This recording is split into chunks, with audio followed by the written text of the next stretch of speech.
저 이제 법률행위 해석을 보도록 하겠습니다. 12페이지입니다.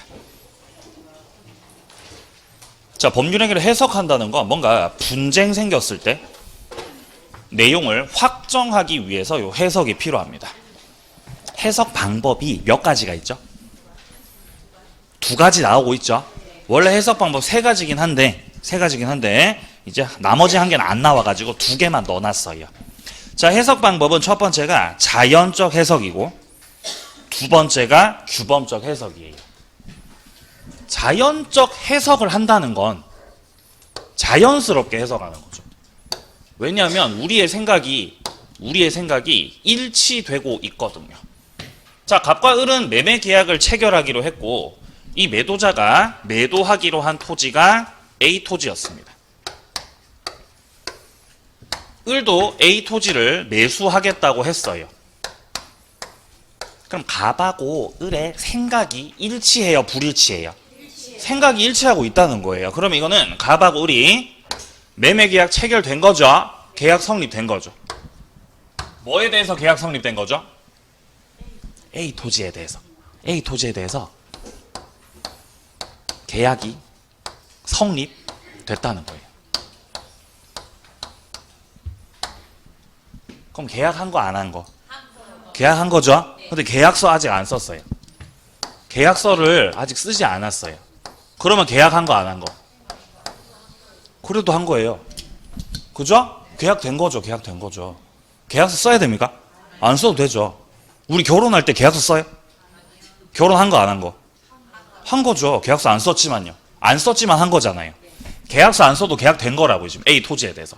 근데 계약서를 쓸 때 여기다가 이 계약서에다가 목적물 B라고 썼다고 이렇게. B 토지라고 잘못 썼다고요, 지금.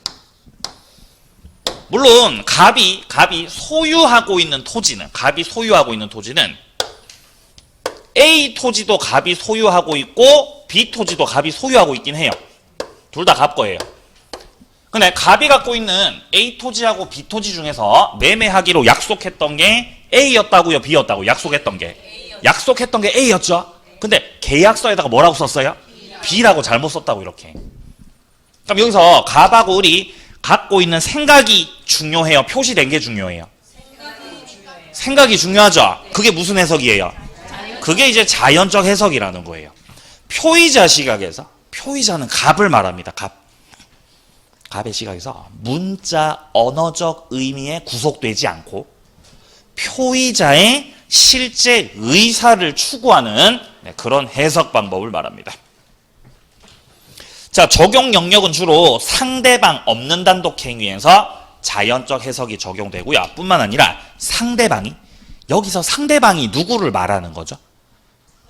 을을 말하는 거죠. 상대방 을이 표의자 갑의 내심적 의사를 알고 있어요, 모르고 있어요? 알고 있잖아요, 지금. 을이 갑 생각을 알고 있습니까? 알고 있죠. 당신 무슨 생각이야? 당신 A 토지잖아, A 토지. 그러니까 상대방이 표의자 생각을 알고 있다는 요 말 자체가 너와 나의 생각이 일치하고 있다는 거예요. 당신과 나의 생각이 일치하고 있다. 그죠? 그러니까 내 생각과 당신 생각이 일치가 됐기 때문에 우리 결혼을 했던 거였거든요. 그때 당시에는요. 그죠? 그럼 그때 당시에는 합의가 됐던 거라고. 그때 당시에는. 요 말 자체가 합의가 되었다는 뜻입니다. 자, 밑에 오표시 무해를 보세요. 사례, 매도인과 매수인 간에 A 토지를 매매 목적물로 합의하고 둘러봤잖아요. 근데 잘못해서 B 토지 등기 넘겼잖아요. 자, 그러면 이 경우는 어떤 토지로 계약이 된 건지를 물어보고 있잖아요. A 토지에 대해서 계약된 거예요? B 토지에 대해서 계약된 거예요? A 토지에 대해서 계약이 됐다는 거죠. 무슨 표현 때문에? 아니요, 사례 박스 안에서 찾으세요. 네, 맞아요. 합의.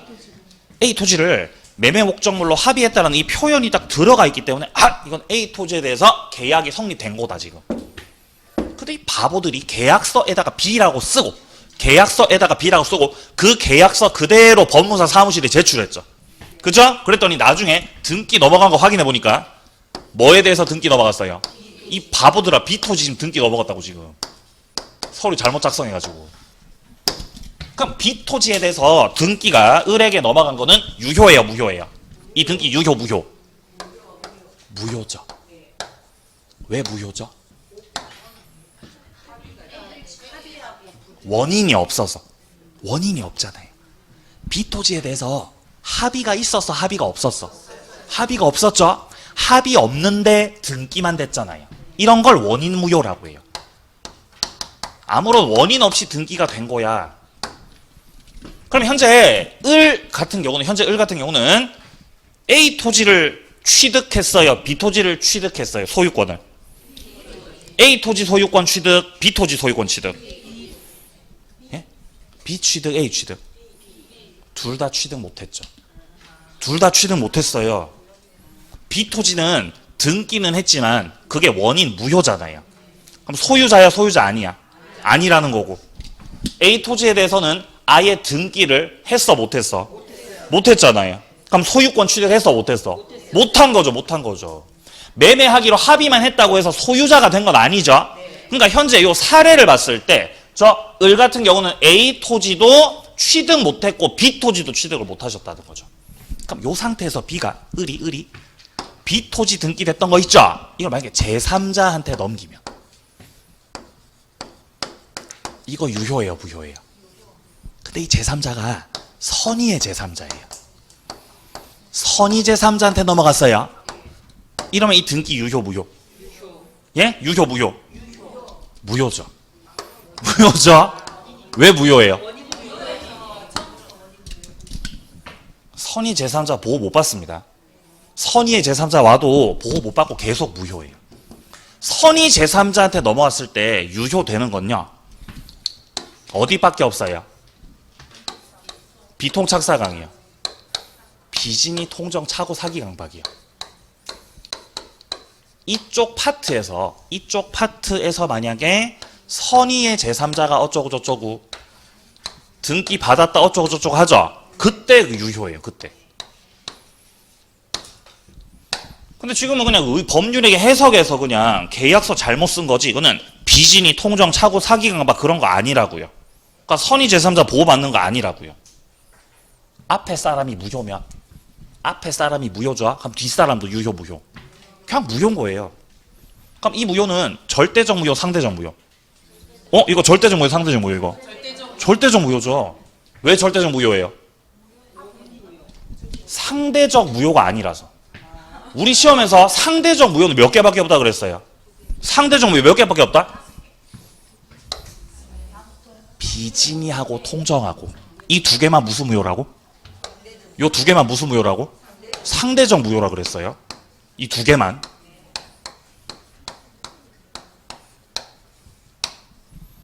그럼 차고 사기 강박은요? 저건 취소 사유고요, 저거는. 이것들은 취소 사유고 비진이하고 통정 두 개만 상대적 무효인 거라고요. 그 외에 나머지 것들은 다 절대적 무효라고요. 지금은 비진이에요, 통정이에요? 지금 요 사례가. 비진이도 아니고 통정도 아니라고요. 그럼 그냥 다 절대적 무효인 거예요. 그죠? 그러니까 선의 제3자가 보호받아, 보호를 못 받아? 못 받는다는 거죠. 예. 우리 시험에서 이렇게 물어볼 때 만약에 비진이를 출제하잖아요. 그럼 비진이라고 얘기를 하죠. 진이 아닌 이렇게 얘기한다고요. 만약에 시험에서 통정 허위 표시를 출제하고 싶죠. 그럼 뭐라 그래요? 통정 허위라고 하죠. 얘기를 하죠. 가장행위라고. 근데 그런 말이 없었어. 그럼 싹 다 절대적 무효입니다. 자연적 해석 내려갑니다. 매매계약은 A 토지에 관해서 성립한 거다. 둘째 점, 표의자가 의도했던 대로 계약이 성립된 거죠. 여기서 표의자가 누구라고요? 표의자가 갑이라고요. 표의자는 갑이고, 표의자 갑이 의도했던 대로 계약이 성립해서 성립 안 했어? 성립이 돼서 안 됐어? 성립이 된 거죠. 성립은 의도대로 됐던 거죠. 네, 물론 등기는 잘못 넘어간 거 맞죠? 등기는 잘못 넘어갔지만 계약 체결은 을하고 합의됐던 건 갑이 원했던 대로 된 거라고요. 따라서 이렇게 자연적 해석을 통해서 갑이 원했던 대로 계약이 성립된 상황에서는 착오니까 취소할게 말 안 된다는 거예요. 착오로 취소할 수가 없다. 자, 니은 내려갑니다. 비토지 등기. 비토지에 대해서 매수인 저 을에게 등기가 격려된 거는 원인 무효 등기고 이건 절대적 무효입니다. 자, 그러니까 매도자 갑이 비토지 등기 잘못 넘어간 거 있죠? 이거 말소하라고 청구할 수 있는 거예요. 돌려달라고 할 수 있다 없다? 돌려달라고 할 수가 있습니까? 말소 청구할 수 있습니까? 왜 말소 청구할 수 있죠? 야, 이거 말소 시켜라, 말소. 말소 청구. 가능합니까? 네, 무효니까. 만약에 이 무효가 반사회적 법률 행위 무효면 말소 청구 못 하겠죠. 근데 반사회 아닙니다, 지금. 자, 내려갑니다. 규범적 해석이요. 이 규범적 해석이라는 것은 표시된 대로 하는 해석 방법을 말하는 거죠. 이건 상대방 있는 의사표시에서 주로 규범적 해석을 하게 됩니다. 계약 당시 갑은 생각했어요. 나는 A 토지를 판다. 라고 갑은 생각을 했는데 여기서 B가 아니라 을은 다르게 생각했던 겁니다. 을은 나는 지금 B 토지를 사는 거다라고 생각했어요. 그럼 갑하고 을하고 사이에서 지금 생각이 같아요? 생각이 달라요? 생각 다르잖아요, 지금. 이렇게 너와 나의 생각이 다르다는 것은 자연적 해석을 할 수 없다는 뜻이에요. 과거에 너와 나의 생각이 같았던 사례에서는 둘 다 A 토지라고 생각했던 사례 있었죠? 여기서는 자연적 해석을 할 수도 있겠죠, 여기서도. 근데 여기는 지금 생각 다릅니다. 이러면 자연적 해석을 할 수가 없는 거라고요. 그러면 갑하고 을 사이에서 분쟁이 생긴 거라고요. 이러면은 이제 결국 확인해야 되는 게 계약서인 계약서 봤더니 뭐라고 표시돼 있어요? P라고 쓰여져 있잖아요, 이렇게. 그죠? 그럼 갑은 이제 할 말이 없죠. 그죠? 그럼 B 토지에 대해서 계약이 성립된 거, 성립 안 된 거? 성립된 거죠. 무슨 해석을 하시면? 규범적 해석을 하시게 되면. 그럼 계약서에 뭐라고 쓰여져 있는지 한번 확인해 보자, 이 양반아. 확인해 봐라. B 토지라고 쓰여져 있다. 라고 해서 이러면은 B 토지에 대해서 계약이 성립된 거다라고 할 수 있다는 거죠. 그럼 규범적 해석을 하게 되면은 을한테 넘어간 등기 있죠? 이거 유효예요, 무효예요? 이거 유효죠, 이거. 그죠? 유효. 그럼 그러고 나서 제3자한테 넘어간 거 유효, 무효? 유효인 거죠, 이게. 무슨 해석을 하면요? 규범적 해석을 하면 그렇다는 거예요, 규범적 해석을 하면. 그러니까 자연적 해석을 하느냐, 혹은 규범적 해석을 하느냐에 따라서 효력이 뒤바뀐다고요. 그러니까 어떻게 해석하는지가 중요하다는 거죠, 그만큼. 우리가 현실에서는 자연적 해석과 규범적 해석 중에서 현실에서는 주로 무슨 해석을 하겠어요?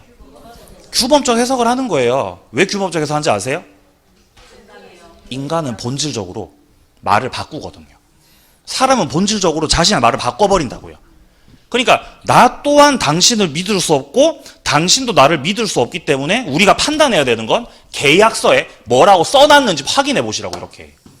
그러니까 현실은 주로 계약서 확인을 하게 된다는 거죠. 왜냐면 현실에서는 당신과 나의 생각이 이렇게 바뀌거든, 달라져 버리거든요. 만약에 사람들이 아무도 거짓말을 하지 않는 세상이라면 자연적 해석해도 돼요. 그죠? 근데 세상이 그렇지가 않잖아요. 사람들은 상황 따라 말 바꾸거든요, 이렇게. 그죠? 규범적 해석을 해야 된다는 거죠. 그래서 저는 본질적으로 인간을 안 믿어요. 예? 사람 절대 안 믿습니다, 저는. 그렇게 보이죠? 예? 보인다고요? 그렇게 안 보인다던데요? 예? 농담이에요. 예? 사람 안 믿는 거 농담이라고. 저 사람 믿습니다. 아, 왜 그러세요? 믿습니다. 여러분들도 믿어요, 제가. 원장님도 믿고요. 자, 그래서 규범적 해석은 상대방 있는 의사표시, 여기서 주로 적용이 되고, 자, 그러면 규범적 해석을 하고 있다는 거는 결국 B토지에 대해서 계약이 성립된 거죠. 그럼 이거는 표의자 갑의 의도대로 계약이 성립된 거, 성립 안 된 거? 성립 안 된 거예요. 규범적 해석을 하고 있다는 거는 갑의 생각대로 되지 않았다는 뜻이에요. 따라서 이런 경우는 요건을 갖추고 있다면 차고 취소할 수도 있는 거죠. 그게 동그라미 3번이죠. 아까 전에 규범적 해석을 할 때는 표의자 의도대로 성립이 됐던 거죠. 차고 취소할 수 있어요, 없어요? 자연적 해석에서는 차고 취소할 수 없지요. 규범적 해석에서는 표의자 의도대로 되지 않았던 거기 때문에 차고 취소할 수도 있다는 거죠. 차이가 있습니다. 자, 이제 의사표시로 갈게요. 3장입니다. 자, 우리가 의사표시 파트에서 다루는 거는 비정상적 의사표시입니다. 비정상적 의사표시. 정상적으로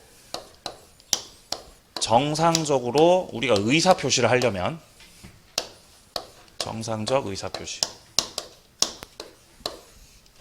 이거를 하려면은 첫째 의사와 표시가 일치가 돼야 돼요. 맞잖아요. 그죠? 의사표시 이렇게 일치해야지. 이렇게 이게 정상이죠. 이게 그리고 플러스 의사표시할 때 외부적인 간섭이 있어야 돼, 없어야 돼? 없어야죠. 내가 자유롭게 내 의사를 표시한 게 그게 정상적인 의사 표시인 거예요. 따라서 의사 표시가 불일치한다거나 아니면 외부적 간섭이 있었다면 이건 정상적인 거, 비정상적인 거. 이게 비정상적인 거라고요. 이게. 근데 우리가 현실을 살다 보면은 비정상적 의사 표시가 많이 있습니다. 그리고 이런 것들에 이제 분쟁이 생기기 때문에 의사 표시의 불일치를 규정하고 있는 게 107조하고 108조하고 109조인 거죠. 그죠? 107조 비진이, 108조 통정, 109조 차고. 그리고 외부적 간섭을 당해서 의사 표시를 했던 거는 110조. 110조 사기 강박인 거죠. 사기 강박. 이렇게 돼가지고 이제 의사 표시 비정상적인 게 조문이 몇 개라는 거예요. 조문 몇 개죠, 지금? 4개죠. 107조부터 110조까지예요. 자, 의사표시 불일치는 먼저 비진이 표시가 나오죠. 이거는 의사표시의 불일치를 표의자가 알고 한 거, 모르고 한 거? 알고 한 거죠. 그러니까 비진이 표시를 한다는 건 거짓말하는 거죠. 거짓말. 그럼 그거 유효, 무효? 예? 그거 유효, 무효? 예? 엄마가 아들한테 증여를 한다 했죠. 증여를 한다고 표시했어요. 표시했어, 표시 안 했어? 표시했습니다. 분명히. 근데 생각은 증여할 생각이 없었죠. 이게 지금 뭐 하는 거? 이게 지금 무슨 표시하는 거? 이게 거짓말하는 거죠. 거짓말하는 거잖아요. 그죠? 다음에 사줄게. 지금은 안 돼. 지금은 안 되고 다음에 사줄게. 다음이 됐을 때 사줄 생각이 없잖아요. 다음에 사줄게. 이렇게. 그럼 상대방은 자, 갑이 표의자면은 상대방 을의 입장에서는 갑의 생각을 알아요, 몰라요?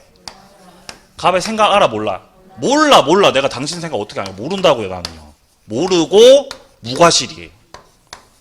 그러면 이 해석을 할 때 의사대로 해석해야 돼요? 표시대로 해석해야 돼요? 갑이 가진 생각대로 해석, 갑이 했던 표시대로 해석. 표시대로 해석돼야죠. 증여하기로 약속했던 거죠? 그럼 그거 유효라고, 유효. 그죠? 비진이 표시 유효예요, 유효. 자세한 내용은 조금 이따가. 자, 2번 통정허위 표시 108조죠. 이거는 의사 표시 불일치를 알고 하는 건데 상대방 둘이서 같이 합의한 거예요. 짜고 한 거죠. 짜고. 자, 3번 같은 경우는 차고입니다. 이거는 의사 표시 불일치를 표의자가 모르고 한다는 게 바로 차고고요. 자, 그리고 2번에 하자 있는 의사 표시, 요거는 사기 강박 110조를 말하는 겁니다. 이거는 의사 표시가 일치됐긴 했지만, 의사 표시가 일치라고요? 의사 표시가 불일치라고요? 일치입니다. 일치. 이거는 의사와 표시가 일치된 건 맞는데 간섭이 있었다는 거죠. 간섭이.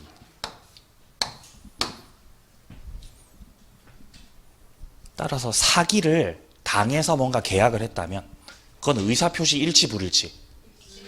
예? 일치, 불일치? 일치죠. 갑이 을하고 계약을 했죠. 갑이 을하고 증여를 하기로 계약을 했다는 거죠. 근데 정상적으로 계약을 한 게 아니라 뭐를 당해서? 사기당해서. 사기를 당해서 증여하기로 하는 계약을 했다고요. 그러면 갑이 증여하겠다고 표시한 거랑 갑이 증여의 생각을 가진 거랑 이게 일치 불일치? 일치로. 갑은 증여할 생각이 있었어요? 예. 그래서 표시한 거예요? 예. 그러니까 사기당해서 계약한 게 의사표시 일치라고요. 따라서 이거 유효 무효. 증여가 유효 무효. 유효라는 거죠. 유효. 그죠? 예. 그럼 이제 하도 이제 그 목사가 이제 주라고 하니까, 예? 그 네 부동산 좀 주라고 하니까 사기를 이렇게 쳐대니까 이렇게 그렇게 생각해서 이렇게 준 거죠. 증여를 한 거죠. 이렇게. 그 명의를 넘겼다는 거죠. 이렇게. 그죠? 유효라는 거죠. 유효. 그러니까 사기 당해도 유효죠. 의사표시 일치. 나중에 깨닫습니다. 뭘 깨닫죠? 사기구나. 사기구나라고 깨달았죠? 그럼 이제 유효였던 계약을 뭐 할 수 있어요? 취소할 수 있죠. 취소를. 그래가지고 취소권 행사를 하면 그럼 이제 유효였던 게 뭐가 된다는 거예요? 소급해서 이제 무효된다는 거예요. 네, 이게 사기 강박입니다. 그러니까 본질은 의사표시 일치라는 거예요. 쏘가서 그렇게 해버린 거거든요. 자, 내려갑니다. 3번. 자, 그러면 민법 107조부터 110조까지 조문 4가지에 전부 다 공통점이 있습니다. 첫 번째 공통점은 선의의 제3자에게는 주장을 못한다는 거죠. 바꿔 말하면은 선의의 제3자가 보호받는다는 거죠. 그래서 기억에 비진입 표시에서의 무효, 통정에서의 무효 같은 경우는 다 상대적 무효인 것이고, 자, 그리고 니은에 차고 사기 강박에서 취소할 수 있죠? 이것도 다 상대적 취소라는 겁니다. 자, 그리고 공통점 두 번째 동그라미 2번에 공법행위, 소송, 가족법상 행위 이런 것들에는 전부 다 적용 자체가 되질 않습니다. 자, 공통적이었고요. 자, 이제 우리는 비진입 표시로 갑니다. 표의자와 상대방이 있는 거예요. 근데 의사 없이 표시한 거예요. 거짓말한 거죠. 이게 비진입 표시라고요.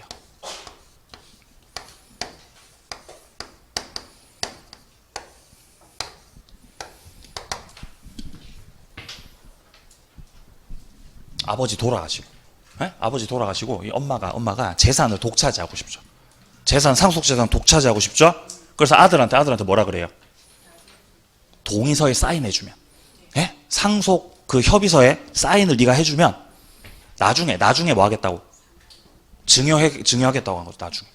그죠? 나중에 증여할게 내가 이렇게. 그러니까 지금은 뭐 해달라고? 지금은 사인을 해달라고 하는 거예요. 아들한테. 그죠? 아들한테. 그랬더니 아들이 나중에 언제 가면 증여할 건데? 에? 언제 증여할 건지 그 제대로 날짜를 얘기를 해달라는 거죠. 그죠? 그래가지고 이제 날짜를 얘기하셨다는 거죠. 그죠? 날짜를 내년. 오케이. 내년 3월 5일에 내가 증여하겠다고. 이렇게 합의를 했던 거예요. 하지만 내년 3월 5일이 됐을 때 증여할 생각이 있었어, 없었어? 생각은 없었어요. 표시는 했어, 안 했어? 표시는 하셨다는 거죠, 이렇게. 그죠? 엄마 욕심쟁이라 가지고 생각도 없이 표시한다고 했던 거죠. 일단 사인을 받아야 되니까. 그래서 믿고 사인을 해줬다는 거죠. 그죠? 나중에 내년 3월 5일이 됐을 때, 기한이 도래했을 때 증여를 하더라, 증여를 안 하더라? 안 하더라는 거예요. 그죠? 그래서 아들이 어떻게 했어요? 예? 이행 청구 뭐 했어요? 소송했다는 거죠. 그랬더니 갑이 비진입 표시라고 했던 거죠. 그럼 이때 증여를 해야 돼요? 증여 안 해도 돼요? 과거에 증여하겠다고 거짓말했었죠? 그럼 이때 증여를 갑은 해줘야 된다, 안 해줘도 된다? 법적으로 해줘야 돼요? 네. 왜 해줘야 돼요?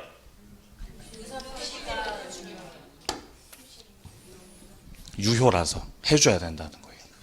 증여 계약이 유효 무효? 유효예요. 그죠? 그래서 밑에 효력을 보세요. 원칙 유효라고 돼 있죠? 107조 1항 의사표시는 표의자가 저 갑이 진이 아님을 알고 한 것이라도 효력이 있다고 효력 없다고? 효력 있다고요. 효력 있다고. 유효라고 유효. 그러니까 증여를 해야 돼, 증여 안 해도 돼? 증여해야죠. 어머니 증여하세요. 그리고 증여를 해야 된다는 건, 즉 유효라는 건 상대방 아들은 몰랐고 무과실입니다. 선이 무과실이라는 거죠. 자, 근데 한 장 넘겨보세요. 자, 예외적으로 무효가 될 수 있습니다. 자, 지금 107조 1항 그 뒷문장 나오고 있는데, 그러나 상대방이 표의자의 진이 아님을 알았거나 알 수 있었던 경우라는 거죠. 그러면 무효라는 거죠. 상대방이 어땠다면? 알았거나 알 수 있었다면. 그러면 유효, 무효? 그럼 무효라고요. 그죠? 알알무라는 거죠. 알알무. 알았거나가 악이죠. 알 수 있었다면이 뭐예요? 과실. 알았거나 알 수 있었다는 건 악의와 과실 둘 다 필요하다는 거예요? 둘 중 한 개만 있어도 된다는 거예요? 하나만 있어도 되죠? 왜냐면 알았거나잖아요. 알았거나. 이거는 또는이에요? 그리고예요? 또는이죠. 알았거나 알 수 있었다라고 한다면 유효, 무효? 무효라는 거지. 무효. 이렇게. 그럼 요 경우에 해당된다면은 증여를 해야 돼요? 증여 안 해도 돼요? 안 해도 되는 거죠. 그죠? 예. 그러니까 이제 갑이 그러는 거죠. 너 몰랐냐? 너 거짓말인 거 몰랐어? 이렇게 얘기하는 거죠. 그럼 아들이 알았다 그래, 몰랐다 그래? 그럼 갑의 주장은 뭐예요? 갑의 주장. 너는 그때 당시에 알았어, 너 그때 당시 몰랐어? 너 분명히 너 알고 있었어, 너는. 아니면 너는 조금만 확인했으면 충분히 뭐 할 수 있었어? 너 알 수 있었어, 충분히. 이렇다는 거죠. 을은 죽었다 깨어나도 알았다고 몰랐다고? 몰랐다고 주장하죠. 을은 몰랐다고. 그죠? 누구한테 입증 책임이 있어요? 네? 아들이 입증해야 돼요? 표의자 갑이 입증해야 돼요? 표의자가 입증해야 돼요? 표의자가 너 알고 있었잖아를 입증해야 돼요? 을이 아니요 저 몰랐는데요를 입증해야 돼요? 예? 몰랐다는 걸 입증할 수 없어요. 몰랐다는 걸 입증할 수 없다고요. 입증은 알았다는 걸 입증하셔야 돼요. 입증 책임 갑한테 있습니다. 표의자, 무효를 주장하는 자. 무효를 뭐하는 자? 주장하는 자. 무효를 주장하고 있죠, 지금. 이쪽이 입증 책임이 있어요. 따라서 상대방 을은 악이 과실로 추정, 선이 무과실로 추정. 선이 무과실로 뭐가 됩니다? 추정돼요. 그러니까 소송 가면 절대적으로 아들이 유리하다는 거죠. 이해하십니까? 예. 입증하셔야 돼요. 알고 있었다는 거를. 그죠? 어머니가 입증을 하셔야 이게 무효돼갖고 찾아올 수 있다는 거죠. 자, 그래서 니은해 보시면은 상대방의 저 을의 악의 혹은 그 과실에 대한 그 증명 책임은 무효를 주장하는 표의자에게 증명 책임이 있다는 겁니다. 자, 밑으로 좀 내려가 보겠습니다. 양과로 4번에 관련 판례들 보죠.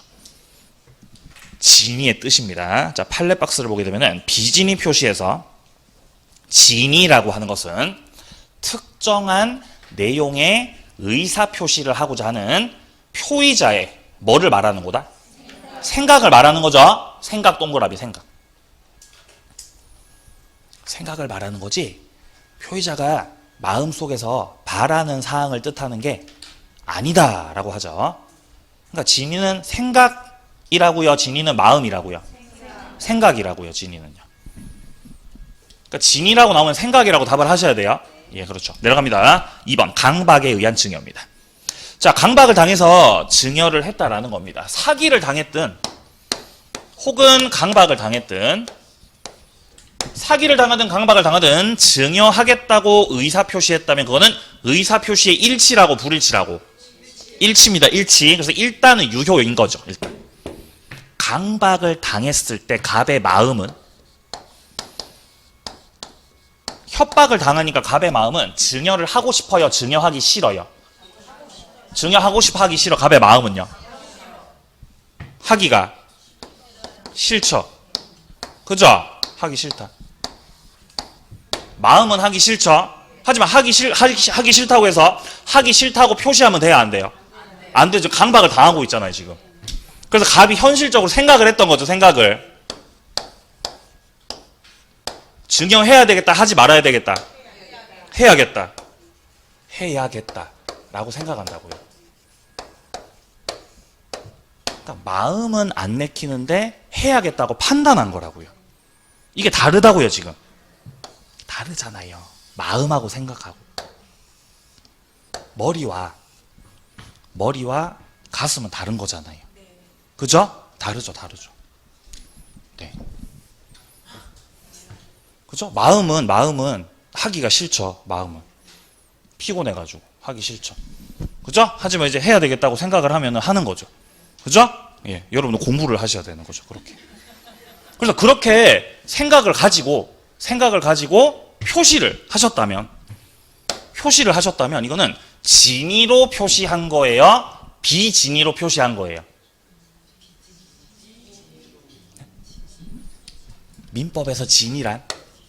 민법에서 진의라고 하는 것은 생각을 진의라고 한다, 마음을 진의라고 한다. 생각을 진의라 한다. 그죠? 생각이 진의라고, 생각이. 요게 진의라고, 요게. 그러면 갑이 증여하겠다고 표시한 것은 진의로 한 거, 비진의로 한 거? 진의로 한 거죠. 생각대로 한 거니까 생각대로 표시를. 그죠? 그럼 이게 진의라는 거죠, 진의.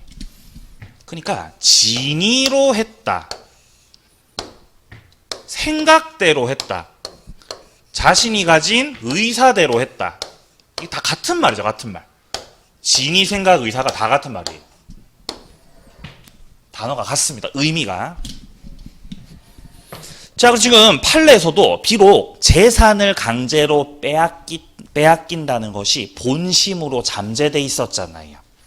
그러니까 강박을 당했던 사람의 마음은 본심에다가 줄 치세요. 본심. 이 본심이라는 게 지금 생각을 말하는 거, 마음을 말하는 거? 마음을 말하는 거죠.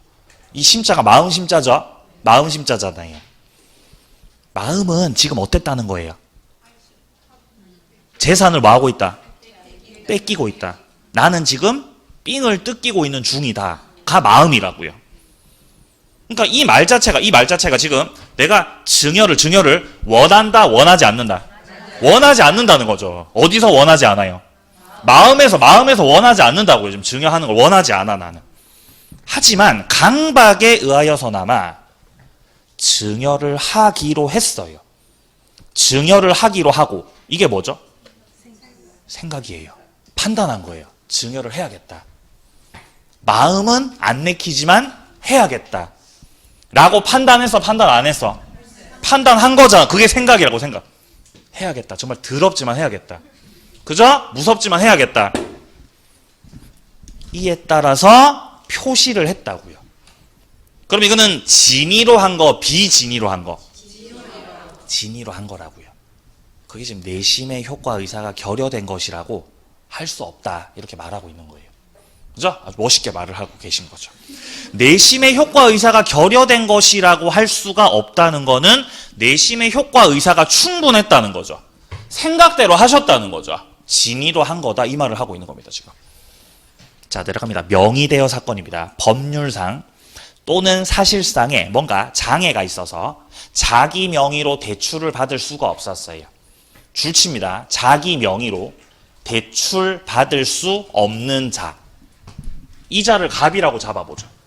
갑이 자기 명의로 대출 못 받아. 갑이 자기 명의로 대출 못 받아, 얘가.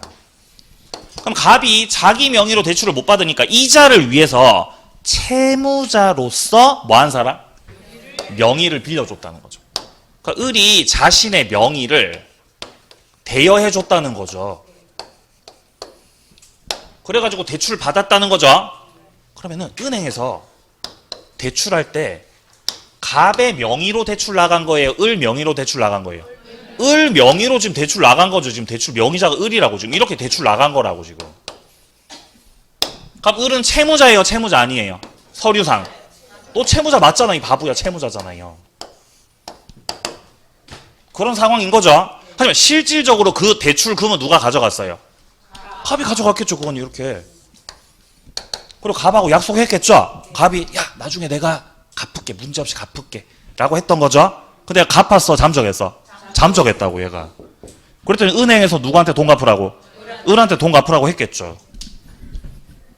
그랬더니 을이 저 비진이었는데요.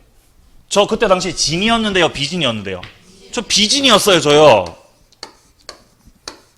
그리고 너네도 알고 있었잖아 그 사실을. 그러니까 무효라고 주장했던 거예요. 아시겠어요? 근데 은행이 알고 있었던 거예요. 실질적으로 대출 받아가는 게 누구라는 걸.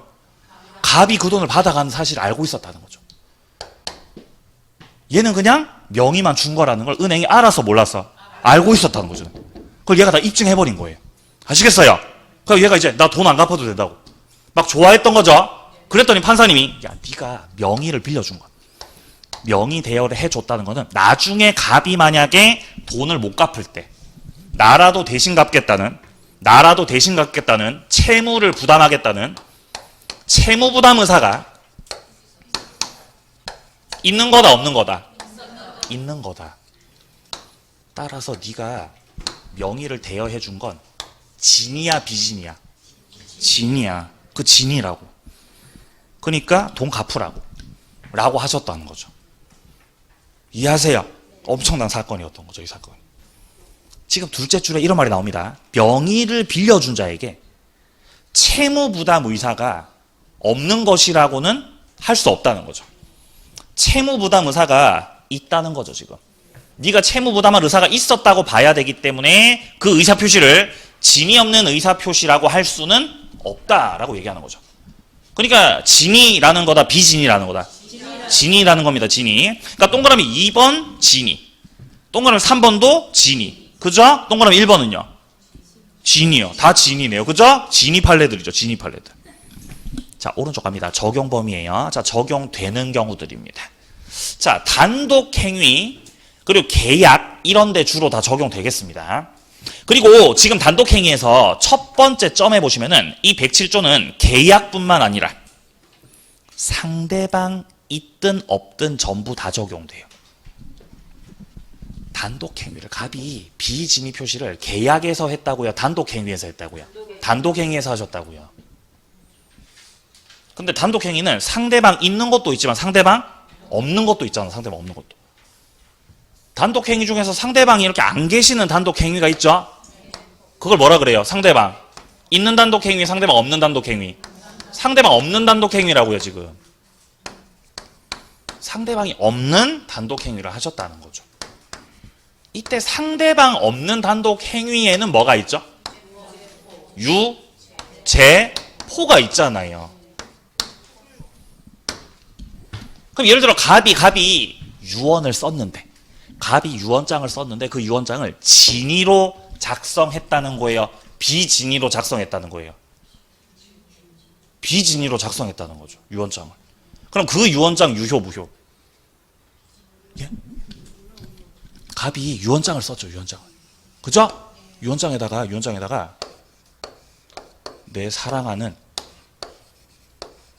내 사랑하는 아내에게 예? 내 전 재산을 증여하겠습니다. 내 전 재산을 남기겠습니다. 이렇게 유언장 쓴 거예요. 이렇게. 그죠? 근데 나중에 알고 봤더니 이게 진이었다고 이게 비진이었다고. 이게 비진이었다는 거죠. 유언장을 비진으로 쓴 거죠. 그러면 효력이 있어요? 없어요? 그대로 효력이 있는 거예요. 그죠? 네가 썼잖아. 그렇게 바보야. 이렇게. 만약에 재단법인을 설립하죠. 재단법인을 설립하는데 재단법인 설립을 진위로 설립했어요? 비진위로 설립했어요? 비진위로 설립했다는 거죠. 설립된 거 설립 안 된 거. 설립된 거죠. 네가 서류 다 냈으면 된 거죠. 당신이 소유권 포기를 했죠. 근데 소유권 포기를 진위로 포기했다고 비진위로 포기했다고. 비진위로 포기하셔도 포기된 거잖아요. 버려진 거잖아요. 다 효력이 있다는 거예요.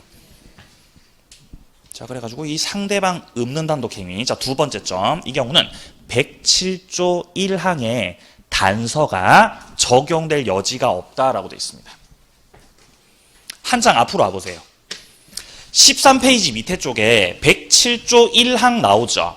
여기서 이 107조 1항에서 의사표시는 표의자가 진위 아님을 알고 한 것이라도 효력이 있다고 돼 있죠. 이게 본문이에요. 이게 뭐라고요? 본문. 첫 번째 문장을 우리가 본문이라고 해요. 그리고 이 문장 끝나고 나서 다음 페이지 위쪽에 107조 1항 그러나라고 돼 있죠. 그러나로 문장이 새로 시작되죠. 이걸 단서라고 해요. 107조의 본문은 비진이 표시가 그 효력이 뭐라고 말하고 있어요? 유효다. 107조 본문 비진이 표시는 유효다 무효다? 유효다. 그러나 상대방이 알았거나 알 수 있었을 때는 유효다 무효다? 무효다. 이게 단서예요. 상대방이 알았거나 알 수 있었어. 그런 경우에는 유효입니다 무효입니다?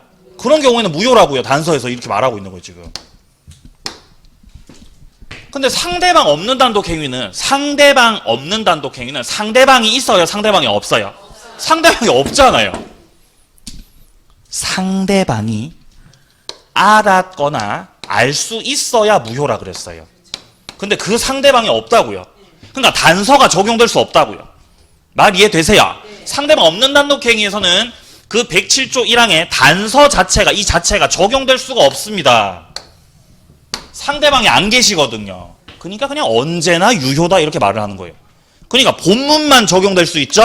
언제나 항상 유효다. 자, 니은으로 내려갑니다. 대리권 남용이죠. 자, 대리권 남용 같은 경우는 유권 대리, 무권 대리. 예, 남용 유권 대리, 무권 대리. 유권 대리죠. 대리권 남용은요, 유권 대리입니다. 따라서 원칙은 유효입니다. 하지만 상대방이 알았거나 알 수 있으면 무효로 됩니다.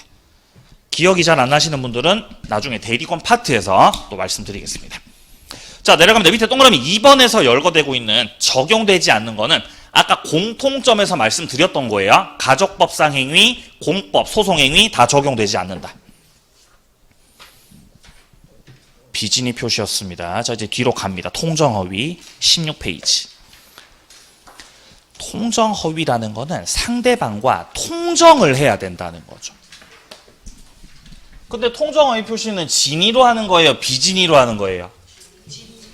진위로 해요? 비진위로 해요? 비진위로 하는 거죠. 의사표시 일치라고 불일치라고? 불일치죠. 그게 진위 비진위.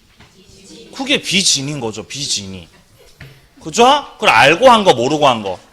알고 허위로 하는 거죠. 근데 이 통정은 그거를 둘이서 한다는 거예요.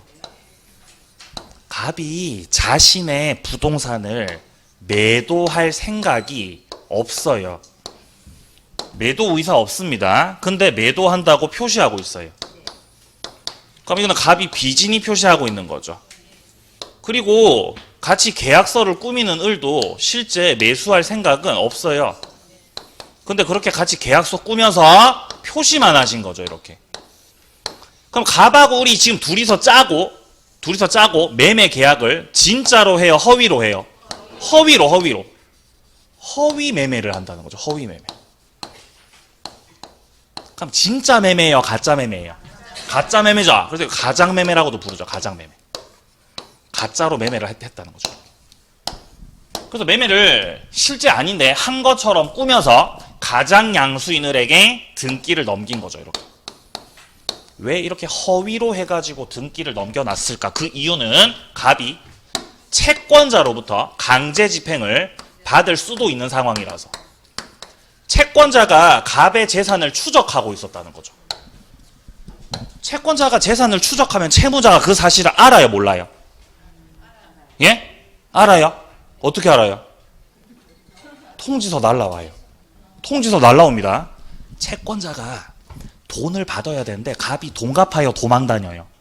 도망 다니고 전화 안 받죠? 그럼 채권자는 어떻게 해야 돼요? 이 채무자의 재산을 어떻게 해야 돼요? 조회를 해야 돼요. 재산이 뭐 어디 있는지를 알아야지 뭘 젠장 압류하겠죠? 조회를 해야 된다는 거죠. 그럼 재산을 조회하면 그 내용을 채무자한테 알려주면 돼요, 안 돼요? 알려주면 안 되죠. 모르게 해야죠, 모르게. 그래도 채무자 갑이 딱 모르고 있을 때 갑자기 딱 압류 집행 들어가야 되는 거잖아요. 그죠? 근데 우리나라 법은 조회를 하죠. 그럼 그 사실을 알려줘요. 갑한테. 통제해준다는 거예요. 그러니까 우리나라는 채무자의 나라예요. 돈 안 갚아도 돼요. 채무자한테 잘 돼 있다고요. 그러니까 조금만 마음을 잘 먹으면은, 조금만 절차를 잘 활용해 보시면은 돈 안 받고 적법하게 도망 다닐 수 있다는 거죠. 그죠? 그러니까 통지가 다 된다는 거죠. 갑한테 이렇게. 그럼 갑이 그 통지를 받고 나서는, 아, 그럼 내가 이 집을 들고 있어야 되겠다. 명의를 돌려야 되겠다. 명의를 돌려야 되겠다고 생각을 할 거 아닙니까? 그래서 이제 얘가 압류를 하려고 하니까 갑이 매매한 걸로 꾸며갖고 이렇게 넘긴 거라고요. 그래서 갑하고 을이 통정 허위에 계약을 한 거라는 거죠. 그러면 채권자 입장에서는 타이밍이 너무 기가 막히잖아요. 그죠? 그러면 채권자 A가 이 계약은 진짜 계약이라 그래요? 가짜 계약이라 그래요? 가짜 계약이라고 주장하겠죠? 그럼 그걸 입증할 수 있다면 채권자 취소권이요. 행사할 수 있다, 없다? 가능하죠. 그래서 채권자 취소권 행사가 된다면 가장양 수인한테 등기 넘겼던 거 있죠? 다시 갑한테로 되돌릴 수 있어요. 그럼 이제 집행을 할 수 있다는 거죠.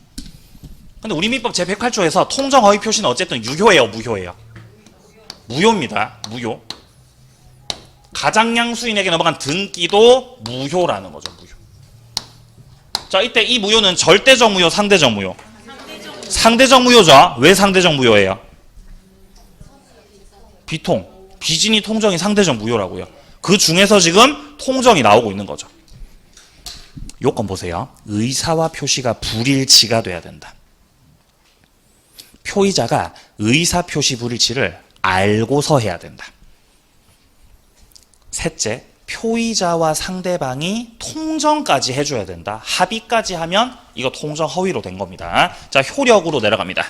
자, 동그라미 1번 같은 경우는 지금 당사자 사이의 관계라고 되어 있습니다. 자, 108조 1항을 보게 되면 상대방과 통정한 허위의 의사표시는 무효로 한다고 돼 있어요. 그래가지고 무효예요. 여기서 당사자가 누구예요? 누가 당사자죠? 갑하고 을이 당사자예요. 뭐의 당사자?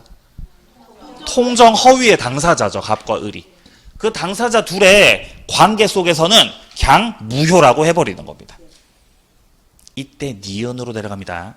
통정 허위 표시는 반사회적 법률 행위가 아니다. 아까 반사회 할 때 봤던 거죠. 따라서 불법 원인 급여예요, 불법 원인 급여가 아니에요? 불법 원인 급여가 아니에요. 그러므로 가장양도인은 가장양수인 상대로 해가지고 이제 다 끝났으니까 돌려줘. 돌려달라고 부당이득 반환 청구. 할 수 있다, 할 수 없다? 할 수 있다, 할 수 있다. 만약에 반사회적 법률행위가 맞으면 돌려달라고 할 수 없겠죠? 근데 반사회적 법률행위라고 그거 아니라고. 그거 반사회 아니에요. 반사회 아니라고. 반사회가 아니기 때문에 돌려달라고 할 수가 있는 거라고요.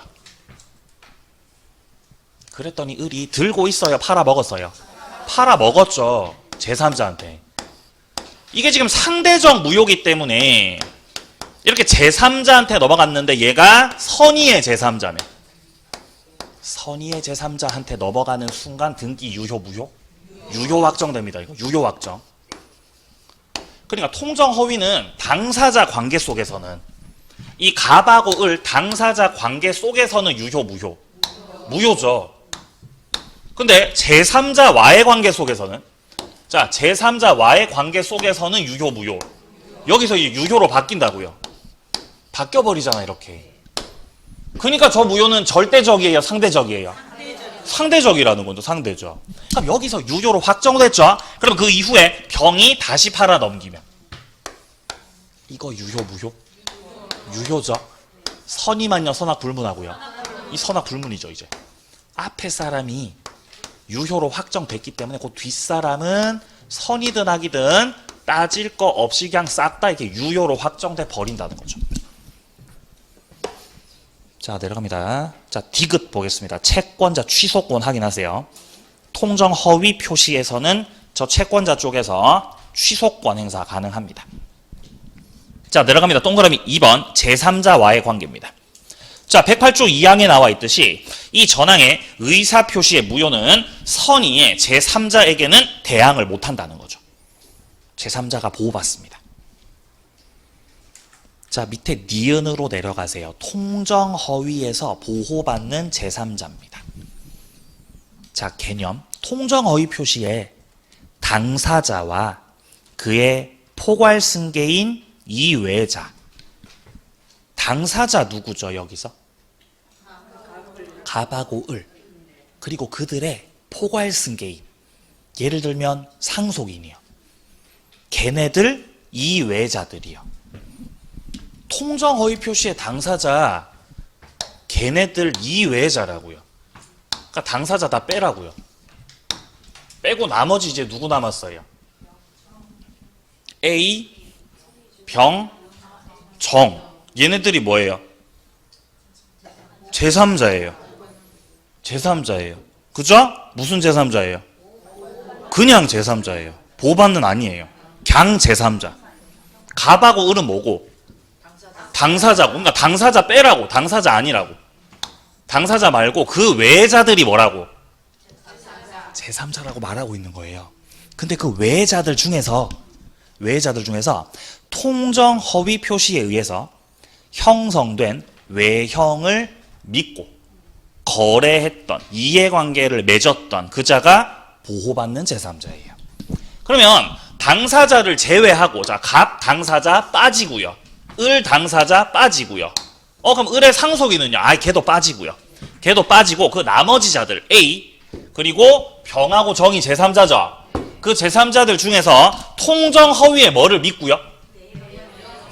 외형을. 통정허위에 외형을 믿고 이거를 진짜라고 믿어서 가짜라고 믿었어? 진짜라고 믿어서 뭐를 했어요? 새로운 뭐를 했어요? 계약을 해서 이해관계를 맺으셨다고요. 걔가 누구예요? 걔가 얘라는 거예요. 얘가 뭐라는 거예요? 보호받는 제3자라는 거예요. 무효로 대항할 수 없는 제3자라는 거예요. 아시겠어요? 그 얘라는 거지, 얘. 예, 문장이 그렇게 해석되잖아요. 결국 읽어보면요. 자, 내려갑니다. 보호받는 제3자 저 병은 선이면 족합니다. 선이만 있으면 보호받는 거죠. 무과실까지는 필요가 없다는 거죠. 그리고 제3자의 선의가 추정됩니다. 제3자한테 입증 책임 없어요. 제3자는 그냥 가만히 있으면 됩니다. 가만히 있으면 중간이라도 가죠. 가만히 계시면 뭘로 인정받아요? 선의로 인정받는다는 거죠. 가만히 있으면. 자, 그리고 내려갑니다. 언폐물 법칙. 제3자가 선의일 때 그로부터 권리를 취득한 전득자. 여기서 전득자 누구 말하는 거죠? 정은 선의악이 불문하고 유효하게 취득해서 가져갑니다. 언폐물 법칙이에요. 자, 좋고요. 자, 오른쪽에 정리는 조금 쉬었다가 이어서 가도록 하겠습니다.